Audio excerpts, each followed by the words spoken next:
Bonjour, chers élèves de 3e. Je suis Monombolou Apollinaire, professeur d'histoire-géographie. Aujourd'hui, nous allons, n'est-ce pas, nous pencher sur le thème de l'Afrique face à la mondialisation et particulièrement la leçon 2, la place de l'Afrique dans la mondialisation.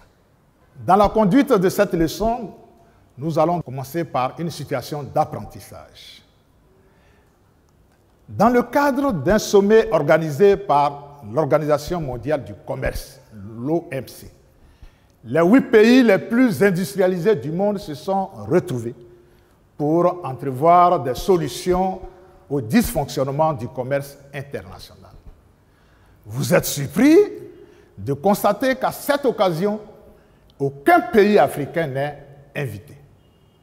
Voulant comprendre cette situation, vous approchez votre professeur d'histoire-géographie. Et à partir de divers documents mis à votre disposition, vous cherchez à caractériser le fonctionnement de la mondialisation, à apprécier la place de l'Afrique dans les échanges internationaux et à proposer des solutions aux difficultés d'intégration de l'Afrique à la mondialisation. Alors, à partir de cette situation d'apprentissage, vous avez identifié les tâches à effectuer. D'abord, à caractériser le fonctionnement de la mondialisation. Ensuite, à apprécier la place de l'Afrique dans les échanges internationaux.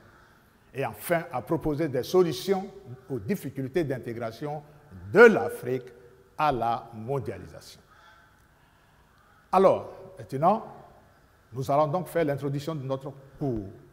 En introduction, on peut donc noter que la mondialisation ou la globalisation est un processus d'intégration et d'interdépendance des économies nationales, formant ainsi un marché mondial. Elle entraîne une intensification des flux de capitaux, d'informations, des flux de marchandises et des populations de tous les continents, dont l'Afrique, avec plus de 1,340 milliard d'habitants sur plus de 30 millions de kilomètres carrés. Nous allons structurer cette leçon en 2 séances principales. La première séance portera donc sur la première tâche à effectuer. À titre de rappel, il s'agit ici des facteurs et du fonctionnement de la mondialisation. Quels sont les principaux facteurs de la mondialisation? On en distingue 2 principaux. Il y a d'abord la libéralisation des échanges. Cette libération des échanges est menée sous l'action successive du GATT, General Agreement on Tariff and Trade, c'est-à-dire en français, accord général sur les tarifs et le commerce. Le GATT sera remplacé par l'OMC, Organisation mondiale du commerce, en 1995. Ces organisations ont permis la libéralisation des échanges, mais grâce à la réduction des droits de douane dans le commerce.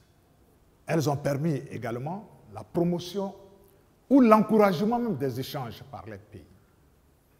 Elles ont permis le contrôle des échanges internationaux et la limitation du protectionnisme. Deuxième facteur, il s'agit ici des innovations techniques et technologiques. L'amélioration des moyens de transport et de télécommunication, les avions, les bateaux, les trains, les automobiles, et aussi de télécommunications, les ordinateurs, l'Internet, le fax, la téléphonie. Cette amélioration a permis de faciliter la mobilité des personnes et des biens, mais aussi la circulation des informations. Elle a aussi permis d'accroître les volumes des échanges avec réduction des frais de transport. Elle a permis enfin de rendre les transports plus rapides et plus sûrs. Comme exemple, pour illustrer ce que nous venons de dire, le transport transcontinental de marchandises se fait largement par voie maritime, plus de 90%, grâce aux navires géants appelés porte-conteneurs. Avec donc ces conditions favorables est apparue la mondialisation économique. La deuxième sous-partie de notre grand temps porte donc sur le fonctionnement de la mondialisation. Il faut noter que la mondialisation fonctionne à partir de deux éléments principaux, les acteurs et les flux. Concernant donc les acteurs, quels en sont les principaux, ceux qui agissent dans la mondialisation, dans les échanges? Il y a les gouvernements, c'est-à-dire les États. Et comment ces gouvernements participent-ils à la mondialisation? C'est à travers la mise en place des infrastructures de transport, les routes, aéroports, ports, favorables à l'accélération des échanges mondiaux. Il y a aussi, parmi leurs actions, la création des zones franches. Qu'est-ce qu'une zone franche? Une zone franche, c'est une zone géographique d'un pays qui présente des avantages fiscaux afin d'attirer l'investissement et de développer l'activité. Alors, ces zones franches sont donc des cadres favorables pour attirer les firmes multinationales, c'est-à-dire les grosses sociétés, sources d'emplois et d'investissements directs étrangers. Autre action de l'État, c'est la pratique d'économie libérale, favorisant l'intégration dans l'économie mondiale. C'est-à-dire quoi? L'ouverture de leur économie. C'est-à-dire aussi l'organisation du libre-échange entre États. Autre action de l'État, c'est les associations ou regroupements économiques régionaux pour s'affirmer dans le cadre de la mondialisation. Des exemples de regroupement de l'Union européenne au niveau de l'Europe. Au niveau de l'Amérique, on peut citer l'Amérique Nord, l'ALENA, accord de libre-échange Nord-Amérique. Au niveau de l'Amérique du Sud, on peut citer le Mercosur. Dans le Pacifique-Asie, on peut citer l'ASEAN. En Afrique de l'Ouest, on peut citer la CEDEAO. Mais il y a aussi comme élément de participation de l'État à la mondialisation la formation des groupes de concertation. On entend par là ce que vous connaissez généralement, le G8, les 8 pays les plus industrialisés, parfois étendus à G20, en intégrant des pays émergents. Et il y a aussi les BRICS, qui viennent d'apparaître sur la scène mondiale.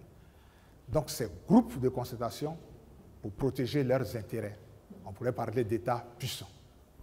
Alors, les États dominants ou puissants demeurent les acteurs essentiels de la mondialisation. Qu'en est-il des firmes multinationales? Concernant les firmes multinationales, on les appelle souvent les firmes transnationales, FTN, ou firmes multinationales, FMN. Qu'est-ce qu'une firme multinationale? C'est une entreprise qui exerce son action dans plusieurs États, au moins 5, soit directement, soit par l'intermédiaire des filiales, c'est-à-dire des représentations appelées aussi succursales, et fait appel à la sous-traitance en s'appuyant sur des entreprises locales. Leur chiffre d'affaires doit être supérieur à 500 millions de dollars américains. C'est ça, ce qui caractérise la firme multinationale. Ces firmes ne produisent pas toutes la même chose. Elles se répartissent les différentes fabrications et de ce fait, échangent entre elles leur production. Ces firmes, où les trouve-t-on? Elles sont essentiellement localisées dans le groupe des pays développés. Et leurs critères d'installation dans le Sud, pays émergents et pays pauvres, c'est l'accès aux matières premières. C'est l'accès au marché de consommation. Dans le monde, on dénombre plus de 80 000 firmes multinationales comme principaux agents de la mondialisation. Elles réalisent les 2 tiers du commerce mondial. représente plus du quart, plus de 25% du PIB mondial, c'est-à-dire de la richesse mondiale, et emploie plus de 115 millions de salariés en 2017. Le stock d'investissement direct étranger de ces firmes est multiplié par 10 en 20 ans. C'est-à-dire de 1995 à 2015, la masse d'argent investi à l'étranger est multipliée par 20. Alors, en dehors de ces deux principaux, et il y en a d'autres, il y a le rôle moteur des institutions internationales. Il y en a plusieurs, on va retenir quelques-unes. Le Fonds monétaire international, FMI, créé en 1944, qui assure la stabilité financière des États. Il y a la Banque mondiale, créée dans la même année, qui octroie des aides et des prêts aux pays en difficulté. Alors, ces institutions internationales favorisent également la mondialisation parce qu'elles soumettent leur aide à la pratique d'une politique libérale. C'est-à-dire quoi? L'ouverture des économies nationales, c'est-à-dire aussi la privatisation, etc. Autre institution internationale, il y a l'OMC, l'Organisation mondiale du commerce, qui encourage les échanges et limite le protectionnisme. Et à ce titre, elle contribue largement à l'intensification des échanges entre les États. On pourrait ajouter aussi le G8 et le G20, qui est la réunion des pays les plus riches. En dehors de ces acteurs de la mondialisation, ceux qui agissent pour que la mondialisation soit et concourt à l'existence d'un marché, n'est-ce pas, mondial. Nous avons aussi les flux. Ainsi, en sous-partie, un monde mis en réseau par l'explosion des flux. On distingue des flux de marchandises. Ici, on note une accélération en rythme et en volume des échanges mondiaux. Exemple pour illustrer cela, de 1980 à 2010, c'est-à-dire en 30 ans, le volume des produits échangés est multiplié par 9. Quelle est la nature de ces produits? Pour les produits manufacturés, on a 70%, c'est-à-dire les automobiles, l'informatique, les produits d'armement et aéronautique, etc. Et il y a les produits énergétiques. Ce sont des produits pétroliers et gaziers que nous retrouvons dans les différentes stations-service. Cela compte pour 20%. Et les produits agricoles, 10%. Voici donc la part de chaque type de produit dans ces échanges internationaux. Alors, les flux de marchandises, chers élèves, mettent le monde en réseau. Et ces échanges de flux massifs s'effectuent entre la triade. Et ici, l'Union européenne représente 43% des échanges mondiaux et est le premier pôle commercial mondial. La Chine et le Japon, dans l'Asie-Pacifique, représentent 33%, n'est-ce pas? Ce pôle asiatique occupe le tiers du commerce mondial. L'Amérique du Nord, surtout les États-Unis, en représente 13%. Ça, c'était les flux, n'est-ce pas, matériels, les flux de marchandises. Concernant les flux humains, on a deux éléments essentiels. Il y a les flux touristiques et les flux migratoires. Concernant les flux touristiques, alors, ce phénomène touristique va connaître une explosion. C'est donc passé de 25 millions en 1950 à plus d'1 milliard de touristes aujourd'hui, soit un nombre multiplié par 40 de 1950 à 2017. Il faut aussi noter que 70% de ces touristes, n'est-ce pas, sont entre les pôles de la triade. Et dans cette triade, les États-Unis et l'Europe sont les principaux foyers, à la fois émetteurs et récepteurs du tourisme dans le monde. Concernant les flux migratoires, on a des flux migratoires de différents types. On a les migrations de travail, on a des migrations économiques, On a migration aussi, des migrations des réfugiés, ou migration, n'est-ce pas, politique. Un réfugié, chers élèves, c'est un migrant de type politique. Et on en compte plus de 16 millions dans le monde aujourd'hui. Concernant la migration de travail de type économique, pour ce qui nous concerne, il s'agit ici du flux de travailleurs alimentés par les inégalités de développement dans le monde. Généralement, on quitte les pays sous-développés pour aller chercher un mieux-être dans les pays développés.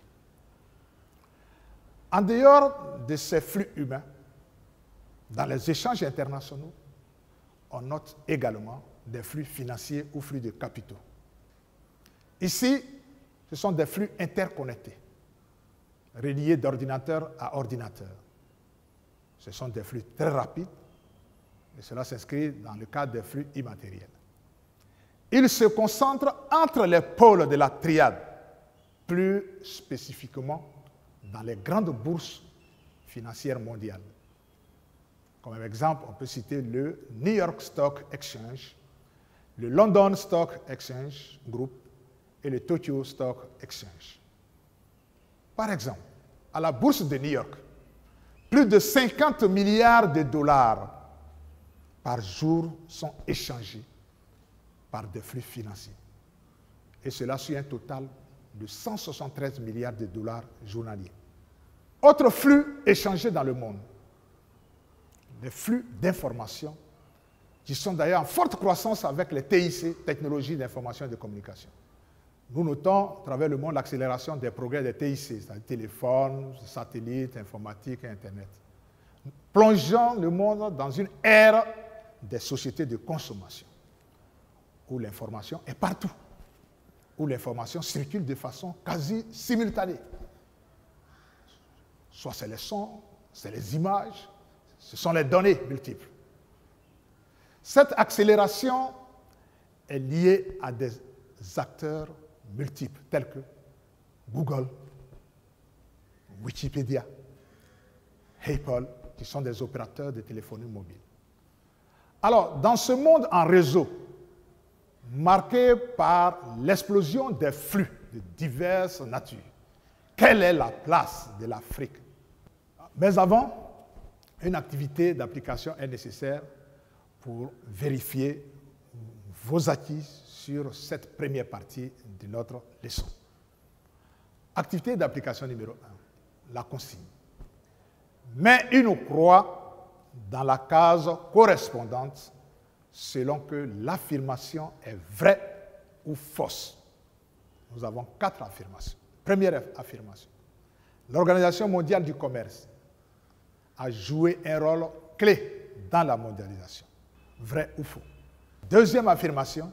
Les principaux continents émetteurs et récepteurs du tourisme dans le monde sont l'Europe et l'Amérique. Vrai ou faux? Troisième affirmation.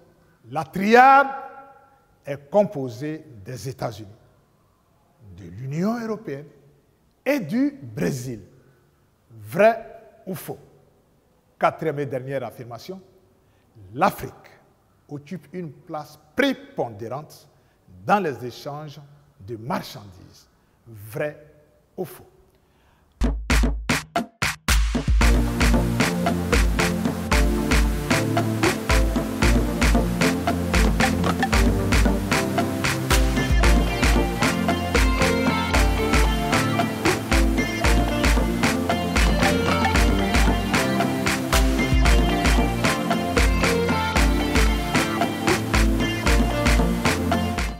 Nous allons donc corriger ce premier exercice.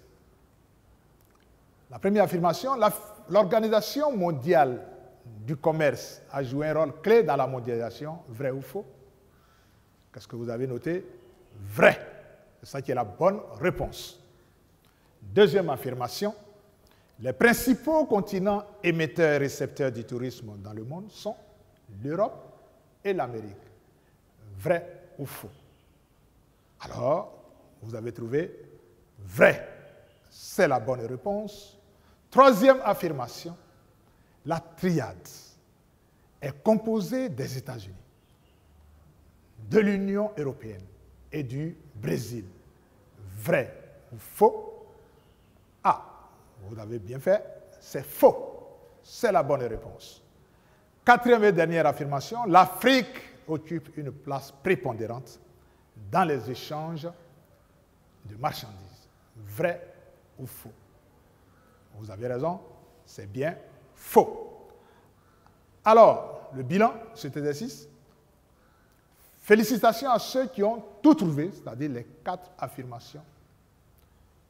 Ceux qui ont moins travaillé, révisez vos notes, mettez-vous au travail. D'ici là, à la séance prochaine.